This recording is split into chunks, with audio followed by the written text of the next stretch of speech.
Assalamualaikum warahmatullahi wabarakatuh. Perkenalkan, nama saya Lu'u Nurahmayani Ritonga dari Sekolah Tinggi Ilmu Kesehatan Indonesia Maju dengan NPM 091900000089 dari Prodi S1 Perawatan Reguler 4B dengan mata kuliah Keperawatan Komunitas 1 yang diajar langsung oleh Ibu Nurse Irma Herliana, Magister Keperawatan Spesialis Keperawatan Komunitas. Saya mengambil materi jurnal dengan judul Air Putih Terhadap Hipertensi. Ini bisa dilihat ya jurnalnya.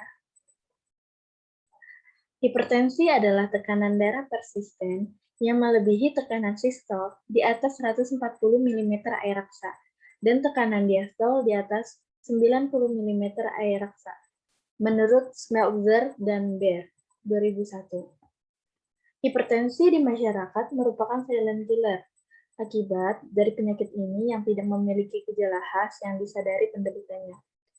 Hipertensi seringkali menyebabkan komplikasi yang berakhir dengan kematian, menurut Sudoyo Setio Hadi dan kawan-kawan 2006. Umumnya, penderita tidak mengetahui dirinya mengidap hipertensi sebelum memeriksakan tekanan darahnya. Penyakit ini juga dikenal sebagai heterogeneous group of disease karena dapat menyerang siapa saja dari berbagai kelompok umur dan sosial ekonomi. Pada tahun 2005, WHO menunjukkan data bahwa di seluruh dunia sekitar 1,4 miliar orang atau 39,6 penghuni bumi mengidap hipertensi, menurut Ariska 2005. Dan jumlah ini terus meningkat sejak tahun 2000, di mana jumlah penderita hipertensi yang ditemukan sebanyak 972 juta orang, atau 26,4%, dengan jumlah penderita terbanyak yaitu laki-laki sebesar 76,6%. Lalu di Indonesia, setiap tahunnya terjadi 175.000 kematian akibat hipertensi. Terdapat 450 kasus penyakit hipertensi. Dari kasus hipertensi tersebut diketahui bahwa 337.500 kasus atau 75%-nya merupakan usia produktif, yaitu 15-50 tahun, diikuti oleh laki-laki, menurut Depkes RI tahun 2008. Penyakit hipertensi ini secara umum memiliki penyebab, yaitu ada aterosklerosis, yaitu penebalan dinding arteri yang menyebabkan hilangnya elastisitas pembuluh darah. Lalu ada keturunan, bertambahnya jumlah darah yang dipompa ke jantung, penyakit ginjal, kelenjar adrenal, sistem saraf simpatis, obesitas, tekanan psikologis, stres, konsumsi garam berlebih, alkohol, dan ketegangan biasa menyebabkan hipertensi, menurut Marzuki tahun 2009. Hipertensi ini pun memiliki beberapa komplikasi jika penyakit hipertensi ini menjadi tambah parah. Yang pertama bisa menyebabkan gagal ginjal, kedua penyakit jantung koroner, lalu ada stroke dan gagal jantung. Pengobatan untuk hipertensi pun tidak hanya dalam pengobatan farmakologi. Dalam pengobatan non-farmakologi pun bisa dengan terapi komplementer yang dapat dipakai sebagai pelengkap untuk mendapatkan efek pengobatan yang lebih baik.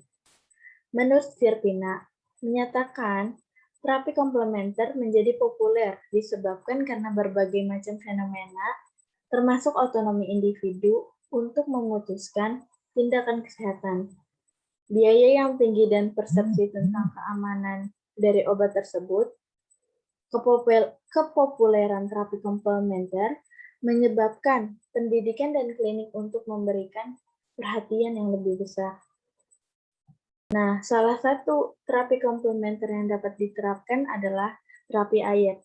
Terapi air adalah suatu metode penyembuhan dengan menggunakan air untuk mendapatkan efek-efek terapis atau penyembuhan menurut Amirta tahun 2007.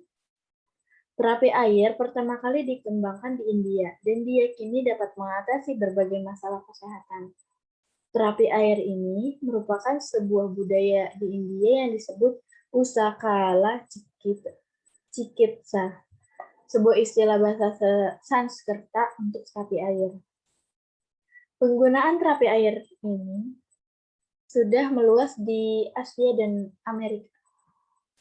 Terapi ini ada yang bersifat internal dan eksternal. Terapi air yang digunakan untuk mencegah dan mengatasi hipertensi adalah yang bersifat internal, yaitu dengan minum air putih sebanyak 1,5 liter. Terapi air dilakukan dengan cara minum air putih sebanyak 1,5 liter pada pagi hari, segera setelah bangun tidur. Pasien dianjurkan untuk tidak minum atau makan apapun 1 jam sebelum dan sesudah terapi air ini.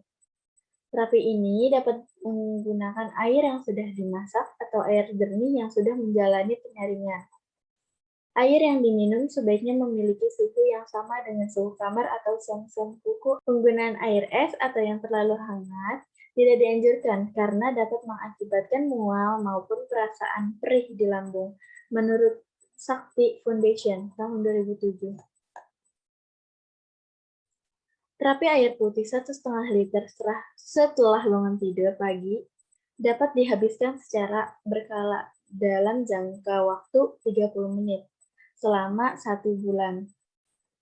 Hal ini menyebabkan peningkatan osmosis karena intake cairan meningkat yang menjadikan sistem dilusi pada tubuh mengalami peningkatan dan terjadi pengenceran pada pembuluh darah dan membuang racun-racun dalam pembuluh darah sehingga kekentalan darah berkurang, sehingga menyebabkan sirkulasi vaskuler lancar dan menurunkan kerja jantung sehingga menurunkan tekanan darah.